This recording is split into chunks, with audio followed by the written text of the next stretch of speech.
Welcome to BAM Fight Club. I'm Colby. This is Fern. We're previewing UFC Fight Night, Walker vs. Hill, February 19th at Las Vegas Apex. And first up, we have Buckley vs. Hassan. Buckley's coming in as a negative 160 favorite against Hassan coming in at a plus 135. I went back and looked at the last fight that Buckley had against Arroyo, and I really liked what I saw right off the bat with Buckley. He had high kicks, body combos, inside leg kicks, and jabs that he threw all within the first minute.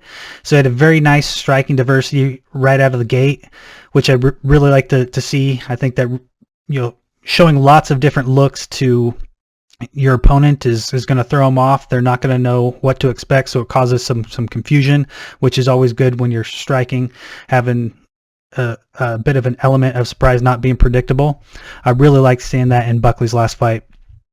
His striking stance, though, I think could use some work. His shoulders are really square. He actually, when I started paying closer attention to it, it's kind of an odd stance. Very square shoulders, but his feet seem like they're placed correctly, more like a boxing stance. So normally when you see the really squared up shoulders, you'll see that a lot with wrestlers and grapplers, because that's the stance that the wrestlers have when they're going to take their shots. But for boxing, you definitely want to have more of the shoulders turned like this. One, so that you can use your shoulder to block the chin. And it's also what loads up your power hand. In his case is, I believe he was orthodox. So his right hand, his power hand, that's what's going to allow his power hand to unload, is having those shoulders turned. So I thought it was kind of a little bit of a strange stance when I started paying close attention. One thing about that particular stance, though, is he's definitely cocked and loaded for leg strikes, which he did throw some leg strikes, and he throws some very powerful leg strikes. So I would say, if his hands were his primary weapon, and he's primarily a striker, which I think mostly is, he does have some good wrestling offense, some good wrestling defense. But that was one thing that I noticed in particular about Buckley, was that kind of strange stance. He has really good lateral movement, though, with his striking defense. So one thing we talk about a lot is looking for, is a guy backing straight up when he's trying to avoid strikes, or is he moving side to side? And Buckley did really good. It seemed like he's really trained it a lot, because I saw it several times in his last fight where he'll take one hop back and then lateral movement off to the side, which is great. You saw that in that fight last week with Adesanya. Adesanya's the master of movement and footwork for sure when it comes to striking. And if you watch Adesanya, he's always doing lateral movement, very hard to hit. And I saw that with Buckley, so that really impressed me. Another thing about Buckley is he's super tough. He took a huge flying knee to the face, and he just kind of bull rushed through it. He ended up getting a KO in the third round, so it seems like his conditioning is definitely up to snuff. With Hassan, I went back and watched his fight against D. Chirico, where he got a KO win. And before that, Hassan had 3 losses before his last win in his last fight. He ended up winning by head kick very quickly in the first round. Another thing to note about Hassan is he has a very similar stance to Buckley. Both of these guys have very broad shoulders, and they both stand with kind of a square shoulder stance, but the more boxing foot stance. And actually, if you look at their stats, these guys are so similar. They're both 5'10", both 185 pounds. Buckley has a slightly longer reach. And if you look at their striking stats, they're very similar. And if you look at their takedown stats, they're also very similar. So I think this is going to be a great match. It's going to be fireworks. I think both of these guys are going to be looking for the knockout. And Hassan, in his last fight, in the post-fight talk that he gave, he said that his kid told him that he needs to stop losing and start winning. So he's got some family motivation. His family is watching him. You can tell he definitely cares about what his family thinks of his fighting career. So it seems like that's what he's fighting for. When I'm listening to Buckley in his interviews, it seems like Buckley is very focused on just being a mean, scrappy fighter. So I think it's going to be a really good fight. The odds are pretty close on this, and even though they have similar stance, similar build, similar styles, I'm going to choose Buckley.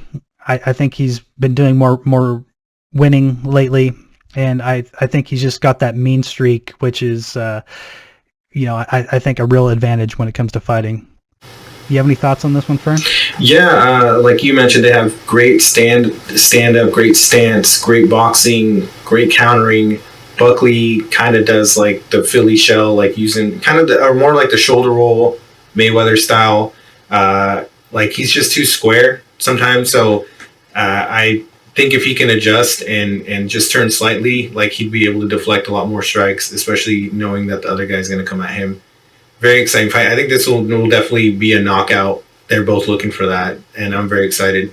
Do you think that square shoulder stance, do you think that's something that his trainers intentionally do with him? Because it seems like it'd put you at a disadvantage when it comes to throwing the hands.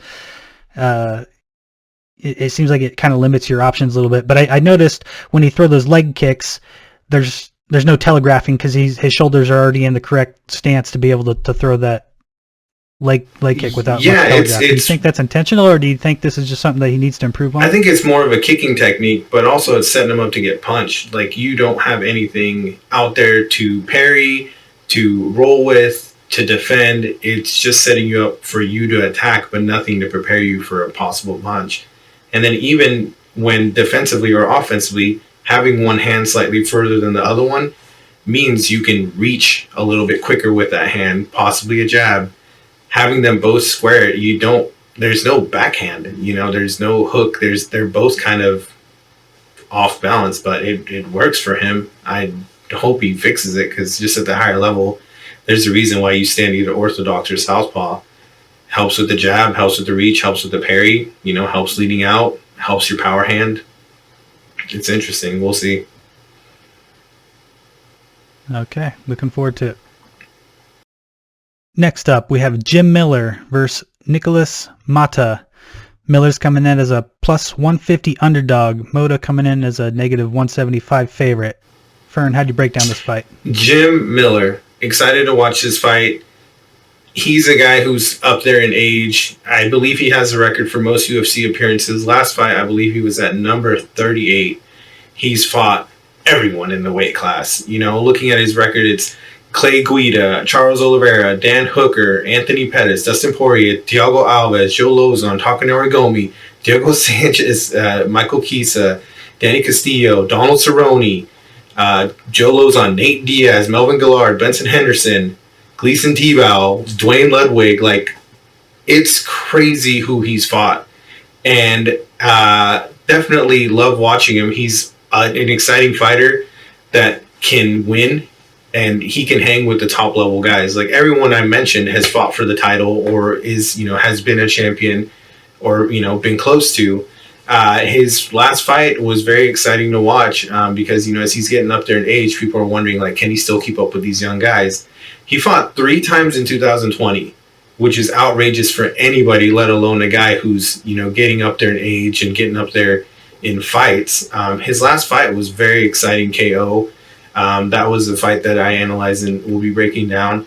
And before that, he had 2 unanimous decision losses. So people were, that knockout's coming off of people thinking, again, he's old. He's getting older. Is he slowing down? What is he going to decide to do? He really needs to look at what he's doing. So in his last fight, he was doing a great job of parrying. Again, having that proper stance helps him just bat down the person's lead hand, the lead jab, and lead blocking from southpaw stance. So he was able to block the punch and then just come overhand left. Counter ready guard stance, focused on the back step a lot, which was cool to see. Like, a lot of these older guys kind of get set in their ways. He had so much movement going backward that you just know he was looking for a counter, which isn't really his style. He's more been like a person known for wrestling or grinding a decision out. It was great to see him focus on his hands and trying to keep it standing. When he got a takedown, he had great top control. He mounted, he almost mounted, but he was in guard. and was just smothering him. Round 2, he was very active when he got taken down. Um, you know, and he's got great submissions from the back, overhooks to control punches, elbows from the bottom.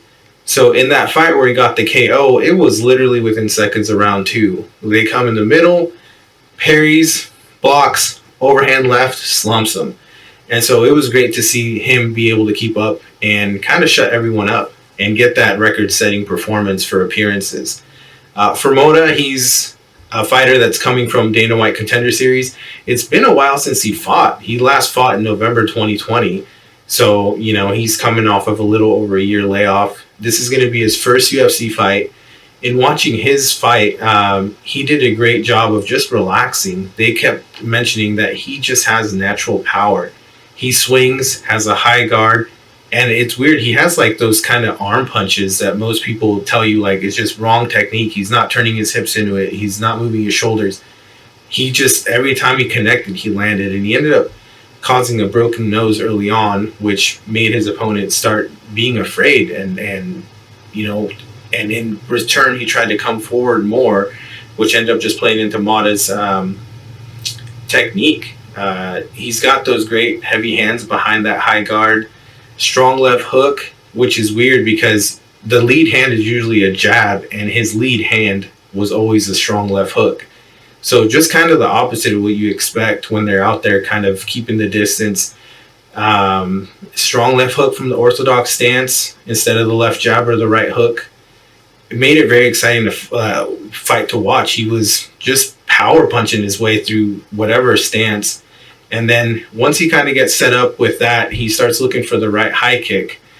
And after a couple of those, you notice he then starts going the left body kick. So it's great to see. He kind of does the textbook, like, I'm going to aim for this area, then I'm going to switch it up and aim for this area, and now I'm going to the complete opposite.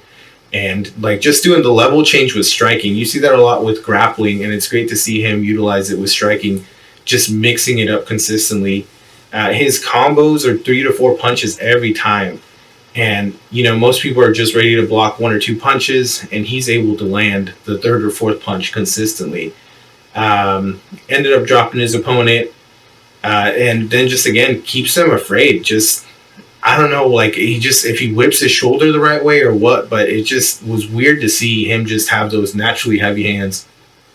And just loud punches as well. Like, I don't know who else I could compare that to. Maybe you have somebody you think of, Colby, when you think of who hit hard or you could hear them hit. Like, I might think of, like, kicking wise, like Thiago Alves, who would land a leg kick and just like snap. But Moda, like, his punches, you could just hear them. And it helped, obviously, that it was like during, you know, the Apex arena where it's kind of loud, but just every punch was just thudding and solid. So with this one, I'm going to go with Jim Miller. And yeah, who do you think, like, who does that remind you of? I was going to say, I mean, Izzy, when he's actually striking, he throws his jab, right hand, any hand strike that he throws is hitting hard. Jorge Masvidal is another one. Even though he didn't take out Usman, the few times they did land, you know, they look like they hurt. They are powerful strikes, and you can really hear them. Those are the two guys I think of for sure. So, but you're saying that Moda has a kind of a, because I'm not familiar, I haven't seen any of his fights. He has kind of a strange style where he just kind of goes against what you would think of as a good striking technique, but it seems to work. Yeah, it's just his lead hand, instead of being a jab, is just consistently the hook. And again, that, you know, that just, with your lead hand, you usually want to create distance, and the hook just eliminates that little inch or two of distance because you're curling your arm a little bit in. You want to create some distance, and for him to like take that away naturally, you know, requires him to then step in a little bit more to make up for that lack of distance his arm is now making, but he's landing it. And it's just, I think it's just weird because, again, no one expects, like, you're going to jab me straight on, not you're going to hook me every time. And he was able to drop his opponent a couple times, and yeah, it was even on the commentary that they were just like, he just naturally has power. And doesn't have to wind up, doesn't do anything, and I think it plays into his style that he fights that way. It's really weird. Interesting. And so your pick is my pick is going to be Miller. Been rooting for the older guys these last couple fights. I want to see them go out with a bang. Like their time is winding down, and I just want to see all these guys make one last run and continue to show that their skills are just, it's been earned. And he hasn't fought in the UFC 38 times for being, a guy who's terrible.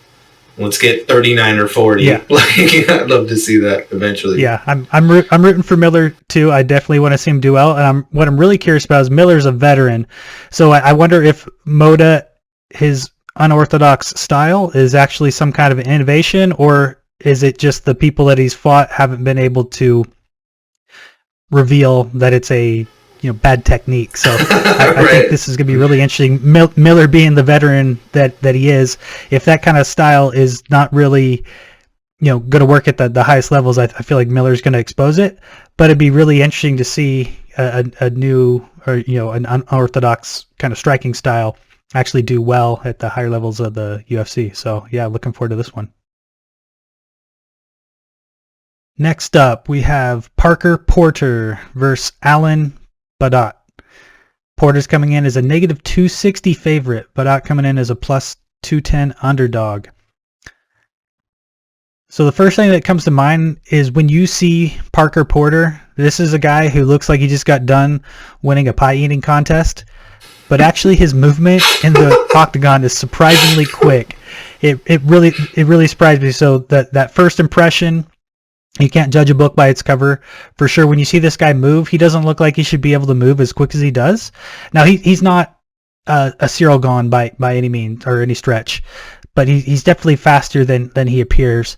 And I have seen a few fights of his, but in his last fight, he went against Sherman. He ended up getting a win that was pretty impressive. Was involved in a very high volume heavy match for heavyweights. There's 149 to 117 significant strikes in that match. He's got a really nice jab. I really liked. It was quite varied. I saw him throw like a stiff jab, a snap jab, a shovel jab, which is like one of Connor's favorites, where he kind of leans off to one side when he throws out that lead hand coming from underneath. So I really liked how much he utilized the jab, which I feel like in heavyweight matches is not often used enough. Oftentimes they're looking for that knockout punch, and they're throwing hooks, they're throwing their power punches. He was really effective, I thought, with his jab. He does tend to square up for his hook combos, which I think leaves him open to someone coming in with straight down the middle with counters. But he also ended up going to the ground in his last match. He had really good half mount top pressure. He's able to grind on the guy's face, make him really uncomfortable, throw elbows, throw hammer fists. So he seems to be pretty comfortable, whether it's on the mat or standing. He's got nice leg kicks. He's got really good head movement. This is another thing. It doesn't look like the kind of guy who'd be able to move like he does, but he actually had lots of slips where he's just slightly slipping out of the way and trying to come back with counters in his match against Sherman. So really like a lot of what I saw out of Porter in his last match. With Badat, 2 fights ago, he had a loss against Aspinall. And in his last fight, had a draw against Nascimento. That later ended up being marked as a no contest. He lost the fight, but then it got overturned. It's marked as a no contest, so it's not technically a loss. It's considered a draw. So he doesn't have a win yet in the UFC. As far as his technique goes, he's definitely got a nice 1-2 combo. He threw it several times in the first round, where he's throwing this right overhand that's pretty straight, pretty fast. I thought was quite good technique, especially for heavyweights. He's got pretty good balance. When he was up against the fence in his last match, he had really good wrestling defense, and when Nascimento went to take him down, he was able to scramble and actually came out on top position, and that was just with pretty good wrestling technique, but just balance, which is something that's really great to see out of a heavyweight. oftentimes once a guy goes off to one side or the other, they end up going down. He had really mean elbows when his opponent left his head down on a takedown. And we see this sometimes. It seems like it's getting exploited a lot more. This where when a guy has a lazy takedown offense, where he takes the shot, he's got his hands around the guy's leg, and he leaves his head at waist level and doesn't finish the shot. That's a big mistake. I feel like guys are really starting to train this a lot. Badat was able to land some heavy elbows right into the, right behind the ear, and it really ended up hurting the guy. It didn't end up knocking him out, but I feel like this is a thing that guys need to start training a lot more in the training room when they're doing sparring. I do feel like it is a hard thing to train when you're taking wrestling shots to not leave your head down, because when two guys are sparring in the training room, the opponent that you're training with is not going to land heavy elbow blows to the side of your head. So I feel like it's something that a good trainer really needs to pay attention to, that if guys hanging out there, that you've really got to drill, either pulling back out, standing up in the clinch or something, but leaving your head down at waistline when you're taking those wrestling takedown shots up against the fence. It's really bad technique. It leaves you vulnerable, and I feel like guys are a lot more over these past few years taking a lot more advantage of sloppy wrestling technique. Badat in that same match was also able to, he ended up getting I think he may have gotten his nose broken, and then he ended up getting shut down and got TKO'd. But I liked a lot of what I saw up to that point. Once his nose got busted open, it seemed like he didn't want to be there, and he was kind of looking for a way out, which is, understandable. He was hurt, he was compromised, and he ended up covering up, and a ref ended up calling as the guy went in for strikes. So I think Parker's the favorite in this fight, and I agree with those odds. He seems like he just has many more weapons than Badat, and as far as a prediction of how this fight is going to end, I'm predicting that Parker's jab is actually going to lead to the finish in this fight. Do you have any thoughts on this one, Fern? Yeah, just looking at Parker Porter's build, he's like, they say he's only 6 feet tall, but he's maxing out. He's cutting weight to make the heavyweight limit.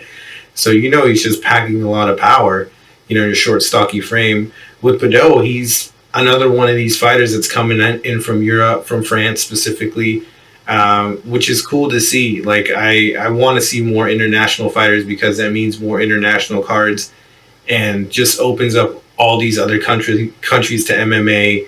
And I'm all for diversifying the fighter pool. I feel like at one point, it was all Brazilians, and it was American wrestlers, and now it's Nigerians.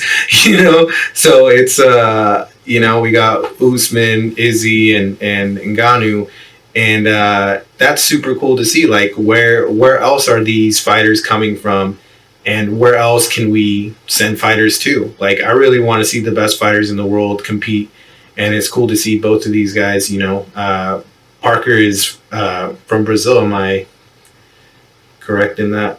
No, he's from the U.S. He's from Hartford, Connecticut. Well, it says the U.S., but with some of these guys from the U.S., right, they lived and grew up somewhere else, and then they come to the U.S. for training to enter the UFC. So it's hard without looking into the background to know, where they really grow up. Yeah, but this is going to be, I think, hopefully a stand-up fight. You've seen that more so with heavyweights and with other weight classes.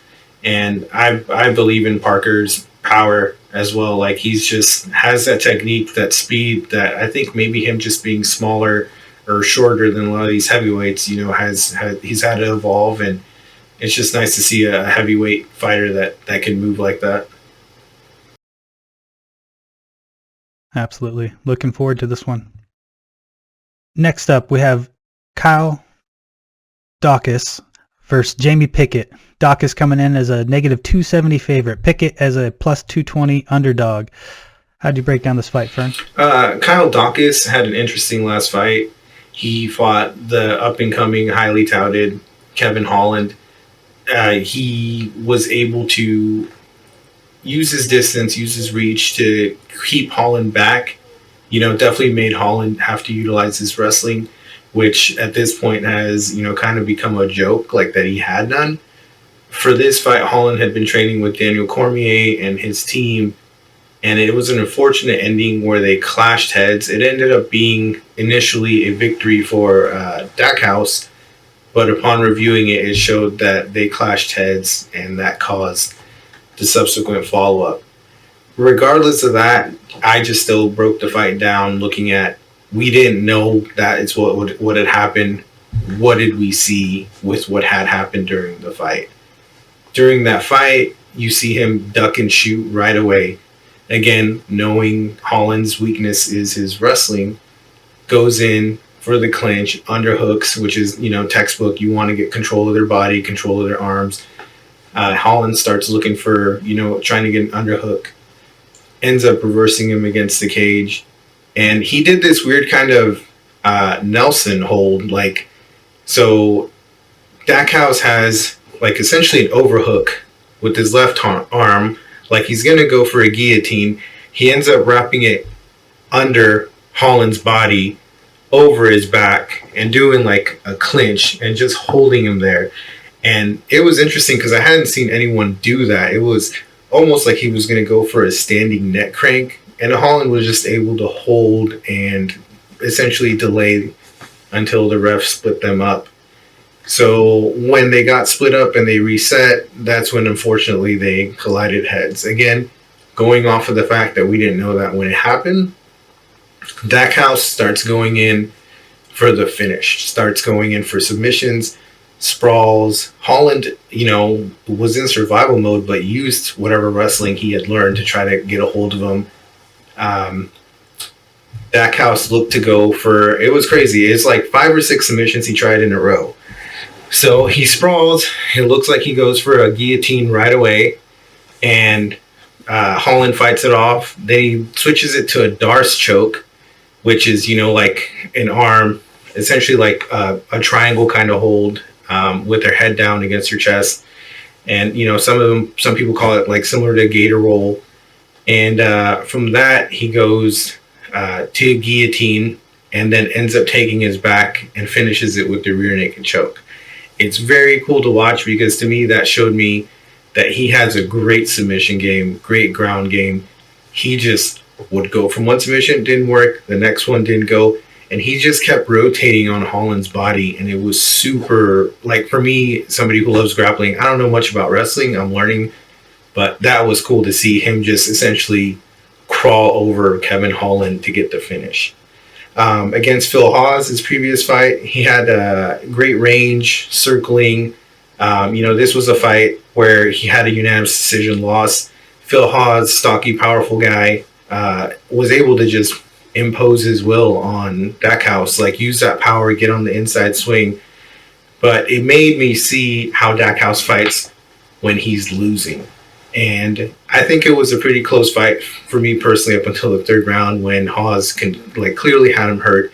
But even though he was hurt on his back, he was going for submissions, doing the overhooks, looking to control him, looking to keep him close, circling right and straight, and then landing the straight left, fighting off of his back foot, sweeping him while he had him in a Von Flue choke. It's essentially a head and arm choke where the guy on top puts their shoulder into your neck. So he's essentially mounted from the side mount. And Daniel Cormier, you're familiar with this, Colby probably. He called it a high flyer, which is apparently a wrestling move. So he is on his back with in the Von Flue choke, and he essentially just arches and flips. And it's essentially what was called it's a half Nelson with a front headlock that he was in, and he rolled and ended up in side mount. So cool to see that again, his familiarity with the ground positions with what is apparently a common wrestling position, and worked from the guard bottom every time. With Pickett, he's a Dana White Contender Series fighter. Unanimous decision win just in January. So he's coming off of a quick turnaround. I don't know if he was a late replacement or what, but very active. Fought in January, fought in October. Lots of lead jab and kicks. Uses a lot of takedowns. And then from his takedown, he usually pushes him up against the cage and then backs out swinging. So it's going to be a very interesting fight because you have, for me, a person who keeps the distance fighting a person who comes forward and like looks to not just wrestle, but come in, back out, swing. And I'm very excited for this one. Dackhouse, I want to see him come back and show more of what he did against Holland and against Hawes. What are your thoughts on this, Colby? Well, I guess first thing, I'm not sure if it's pronounced dawkis or what, but I feel like it feels like it's a classic grappler versus striker match if you're to look at how these guys finish their fights, where Pickett has a bunch of submissions on his resume, dawkis has a bunch of submissions on his resume, and Pickett has a bunch of KOs and TKOs on his resume. But actually, when you look at the statistics, they're very similar in terms of striking statistics and grappling statistics. So I'm really interested to see, is this going to be more of a stand-up fight? Is it going to be more of a grappling fight? I feel like Pickett seems like he may be a more well-rounded fighter if he has those kinds of grappling statistics and is able to finish guys standing. So I think it's going to be an interesting matchup, and I'm not sure, is it really going to be, the Pickett wanting to keep it up where he might have an advantage in terms of his finishes, or is it going to go to the ground? And if it goes to the ground, based on their stats, it seems like they both are very proficient on the ground. So don't have a leaning either way, other than to go with the experience of dawkis. So not based on technique or any particular insight on style, but just based on the experience. I probably would agree with the odds makers here and pick dawkis. Yeah, dawkis to me has enough strength and skills to avoid the takedown, and if he gets taken down, keep fighting. I don't think Pickett has the power or the technique stand-up wise that dawkis faced against Holland or Hawes. So I agree with the odds makers on this one as well. And the headliner, Jonny Walker versus Jamahal Hill. Walker coming in as a plus 200 underdog versus Hill, negative 240 favorite. This is, I think, going to be a really great match. I've been watching all of Walker's matches since he's joined the UFC, and I think the thing that sticks out to me the most in watching his last several fights is just how much this guy has improved. He definitely seemed like a real goofball when he first came in, was, like doing flashy stuff, goofy stuff. I feel like if you watch his most recent fight and the post-fight, as soon as the fight's over, he just sat down in a very relaxed, calm way and went into a meditation type stance, which is funny. That to me shows some maturity, because if you recall, it was like a fight or two ago where he ended up like breaking his shoulder or throwing his shoulder out, injuring himself, doing a stupid post-fight celebration, which is like the worst. It's understandable you get hurt in a fight and you're going to be out for some time, but to be out due to injury because you're doing the worm after you win a fight, you got to feel stupid about that. So I feel like he's maturing a little bit, and also just in his approach, he's definitely had a rocky road these past few fights, but he has been going against really good competition. He's been able to take advantage of some sloppy wrestling technique, like I mentioned earlier in Badat's fight, where in his last fight, the guy comes in, takes a shot, leaves his head around waist level, and he starts throwing those elbows behind the ear. Was really taking advantage of that.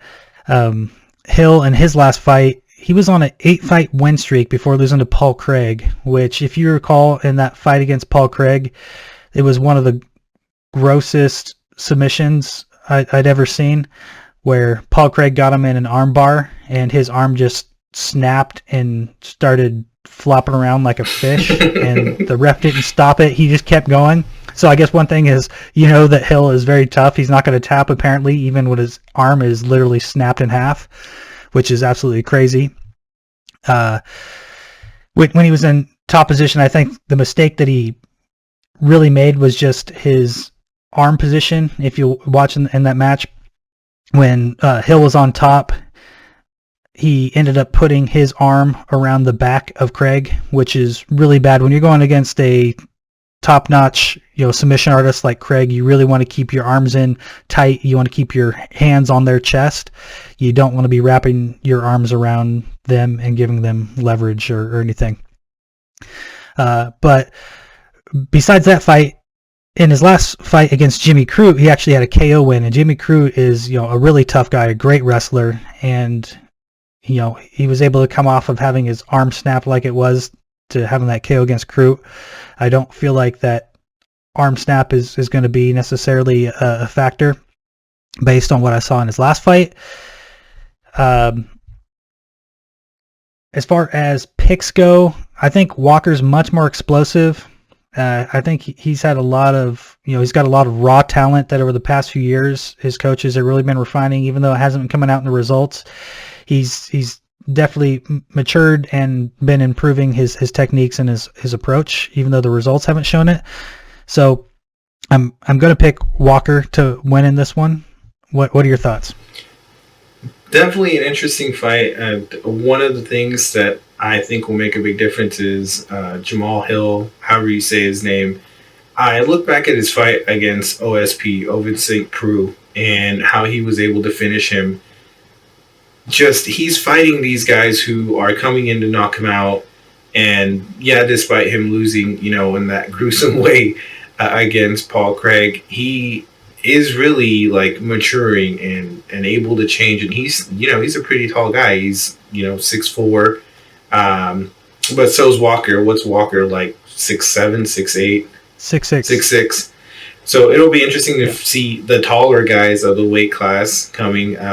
Walker, was calling out for title shots and, looking to get his name in the title shot picture until he started, losing. And it's frustrating because, you want to see these guys up and coming, like be the next big thing, be a big deal. And when they believe it, it's great. But I feel like he was, a victim of his own, not arrogance, but cockiness, strength, whatever. Because he's definitely fought different since he started losing. He's been in more decision fights since that loss. He went from not, TKOing everybody to, 2 of his last 3 fights, which were losses, were decision losses. So I'd like to see him continue that. I'm going for Jamahal Hill on this one, though, just because I'm a petty person. And Jonny Walker, one of his entrances, he did like the Fortnite dances that my 11-year-old son does. And I was like, you're a grown man trying to fight in the UFC, trying to show me how serious you are. Like, nah. No. Again, here's a personal preference. Like when grown men are doing Fortnite dances, like about to fight somebody, I'm like, this isn't the time or the place. But there's people like Israel Adesanya who do anime things, and but they back it up. So I'm looking for Jamahal Hill to win, especially if Walker comes out dancing. I'm looking forward to him getting knocked out. All right, we'll see. Petty. I think it's going to be a good one. It's going to be a fun, striking match. I don't feel like there's going to be a lot of wrestling, so I think it's going to be very exciting. I think it's going to be fast paced, and I think someone's going to get a knockout, and I'm going for the underdog here. Nice. Thanks for joining us again on what looks to be our shortest fight card review with, not to say minimal effort, but excited to watch, have something to watch this weekend, and looking forward to hopefully hearing some big names come up and get, their names thrown in the title picture, or, seeing Jim Miller keep breaking the record for most performances. So hope you enjoy the podcast with myself and Colby Callahan. And thanks for the follows. Thank you for the follows. Thank you for the follows. Loving it.